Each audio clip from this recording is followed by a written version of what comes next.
up, everybody? And welcome back to On the Brick Road again.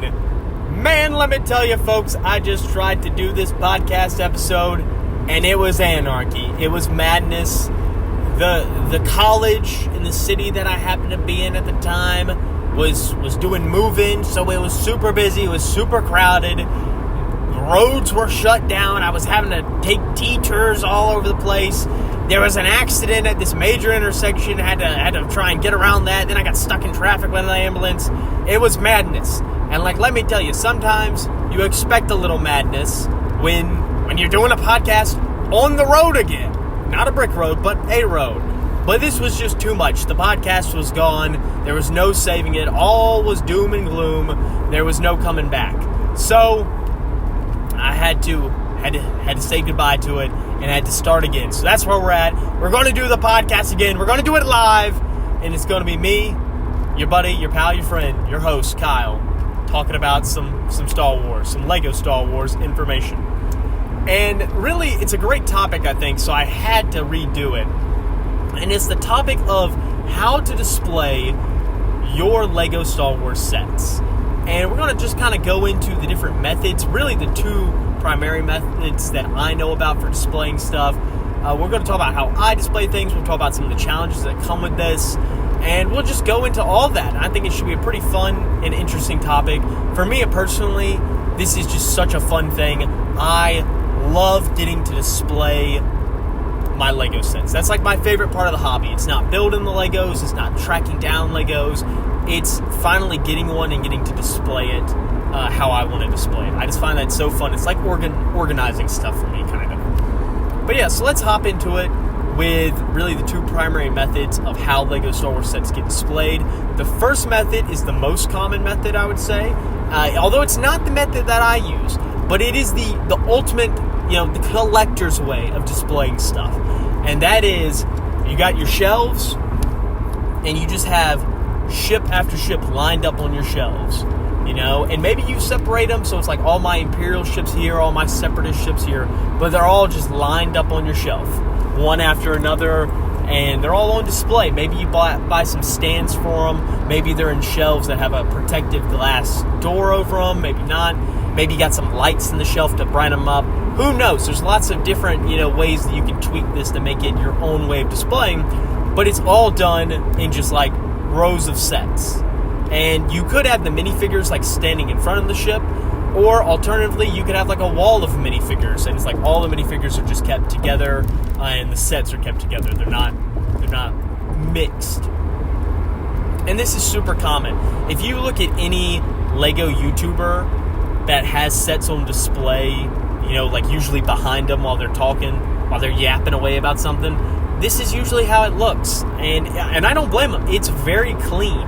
It looks slick. It looks clean. Everything has its own spot. You can see it very well. You can really appreciate it for what it is. The beauty of the set. And that's just the way it's done. I mean, that's the collector's way to do it. It's super common. You see people doing it this way all the time. And again, I think it looks nice.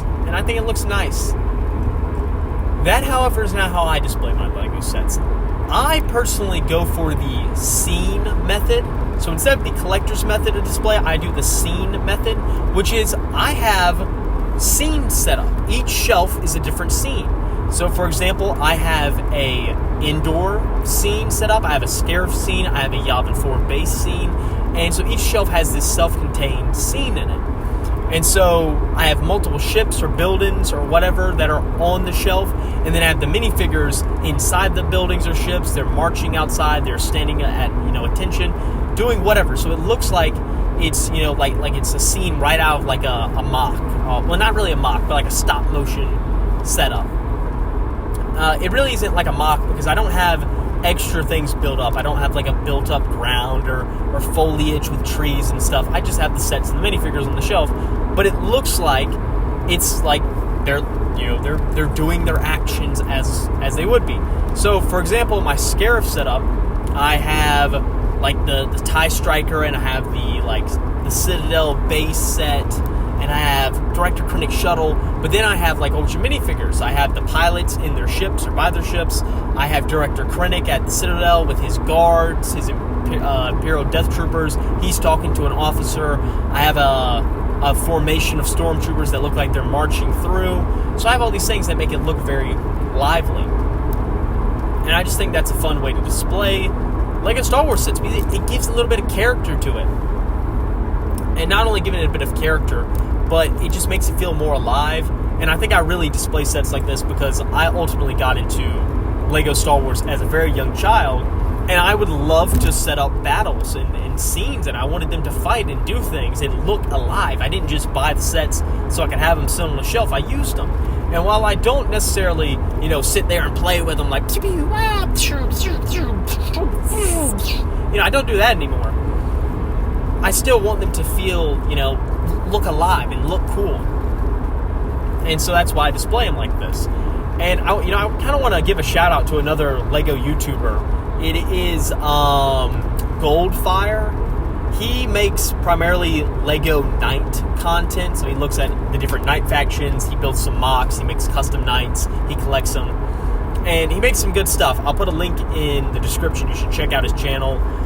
And I really enjoyed the fact that he made some videos talking about how he has lore for his LEGO Knights.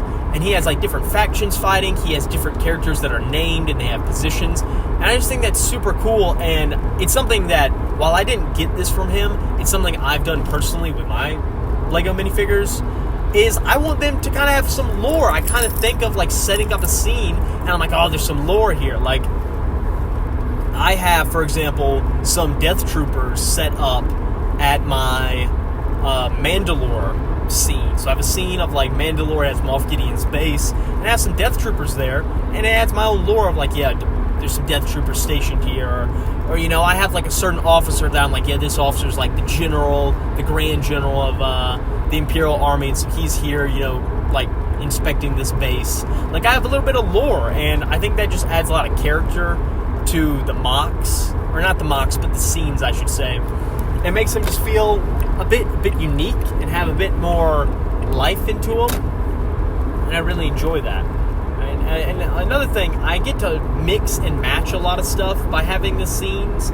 I have, for example, the indoor scene set up on a shelf, and I have the indoor bunker base, which is a set that came out a very long time ago. But then I also have the Rogue One ATSD, because I wanted a modern ATSD with the bunker for the scene. So I have it, so I mix and match, and I mix up minifigures as well. Like, I have a Imperial pilot that I took from another set to add to Director Krennic Shuttle, because I wanted the shuttle to have a pilot.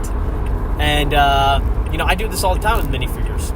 I put for example, the Praetorian Guard minifigures that are supposed to be with Moff Gideon, I put them at Darth Vader's castle that I have as like a scene, because I thought it looks cool.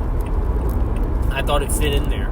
And so, you can mix and match some, and you can create your own story. And I just think that's super fun. It makes it pretty unique. And it makes it so interesting when you get a new set or a new minifigure, because it's like, how is this minifigure or set going to fit in with a scene? Which scene is it best going to fit in with? And is it going to be a situation where, I'm going to add him here, I'm going to add him there, like, where am I going to add him to? You get to decide on your own. And then not only that, but then, you get to, like, put him in, and you get to rearrange. Maybe you add some minifigures, and, you just get to decide. It's pretty interesting. So, it's pretty fun. Also, just had a person honk at me. I can't see, bro. I can't make a turn if I can't see. Whatever. It happens when you're on the road. But yeah, so super fun, super interesting way to set up your LEGO sets. And yeah, it's not as clean and it's not as efficient as displaying, other ways, especially in the collector's method, where it's like, yep, nope, everything has its own place, its own display. It looks much more, professional and serious, and that's a cool way to do it. That's just not how I do it. But yeah, those are the two primary methods of how things can be set up. It's really up to you if you want to do it one way or another. You get to decide, and both have their ups and downs. However you display your sets, there's a couple of different factors that come in. You can always make things a bit more unique. You can always add your own spice. You can add lights. You can put stands for things to make them look like they're flying. You can, get like protective cases for your sets. You can always add some unique features, and that's what really makes it fun, is you get to make it your own. So even if, you and, a friend of yours both set up sets in that collector style where it's like ships in a row, you get to still make it a little unique. And just like there's ways to make every display unique, regardless of how you set it up, there's also some challenges with creating displays. There's always going to be some challenges. And that's just the way it is, because ultimately, collecting LEGO Star Wars sets comes with its iffy points. And one of those is dust. The dust is rough. And I'm going to be honest, I don't do a great job of cleaning off the dust. I don't have like protective cases that, ensure no dust gets in. I just have open shelves, which is kind of rough. I also don't really clean it or dust my sets as much as I should, but I know other people are very regular about that, or they keep them in protective cases. Those are options you have. Then, of course, there's also space. Some sets are very tall, and some sets are very wide, and so it's hard to put them on a shelf.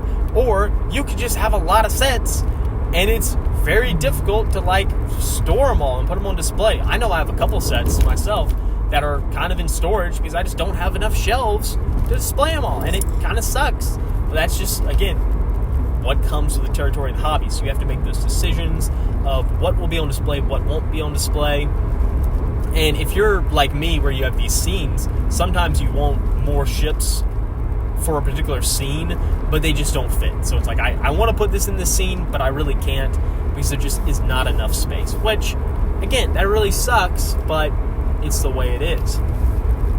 And, not all of us have the money to go out and buy a whole bunch of big shelves or to take up an entire room of a house to, dedicate to LEGO Star Wars. So you gotta live with what you can. And, it is what it is.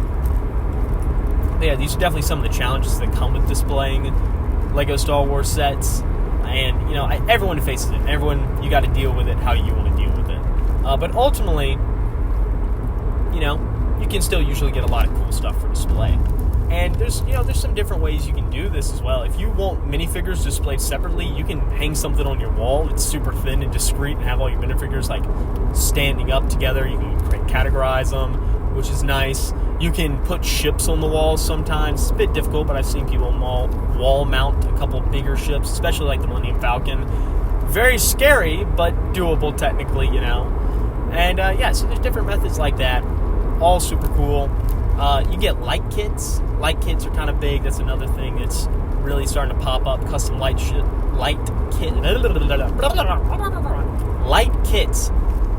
Very hard to say. And you can get those set up, which is neat. You can make your ship glow, or you can just get lights around your shelving units. And these are all cool things to keep in mind, and also to consider, because when you're really collecting LEGO Star Wars, you really got to start planning out how things are going to be positioned, where is it going to be at on the shelf, and you really got to work with it from there to decide, how everything's going to end up looking, because, hey, you don't want things to look super wonky or weird, and, if you want to make sure they don't look wonky or weird, you got to make sure you plan accordingly for the displays. And, but yeah, so it's just a fun aspect of collecting. And I feel like this is a fun aspect that you can share with other people. I'm sure every LEGO Star Wars collector has been there when they're like, dude, I'm going to look at someone else's collection. I want to look at how they have all their sets, set up, and I want to see what their collection looks like and what they have, and, oh man, look at their giant army that they have on display that they build up. It's just fun things to do, and it's kind of like your unique calling card as a collector is how you have your sets displayed. What's your setup? So yeah, it's super cool, and it's really just a very enjoyable aspect of the hobby, and I really suggest anyone out there to just, check out your collection and maybe consider rearranging it. It adds a bit of life into it. It makes you kind of appreciate things that maybe weren't on display as much, or maybe that you've kind of forgotten about.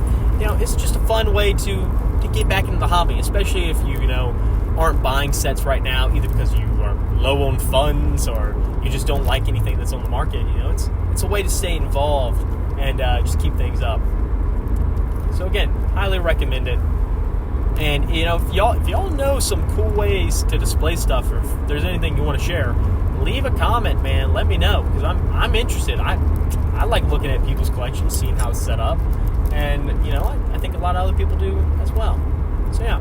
Anyways, that's going to wrap up this podcast. It's not a long episode. It's nothing groundbreaking or crazy, but I feel like this is just such a fundamental part of the hobby that is not like about the hobby itself, about the Legos themselves, but it's a huge aspect of like how you're involved in the hobby. I wanted to make a video on it, and honestly, I wanted to gush about how I love setting up Lego sets into scenes and how I just think that's very cool. One note, just a suggestion. I'm just saying. A black shelf makes a pretty good Imperial hanger bay, and it looks pretty slick. I would recommend setting something up like that. I'm just saying, it's cool. But yeah, I'll leave it there. That's pretty much all I wanted to go over. Let me know if you think there's any other aspects of, displaying your Lego sets that should be discussed, anything that's super important. I hope all y'all have a great day. Stay positive out there. Stay safe out there. It gets a little hectic on the roads. And, just have a good one. Peace.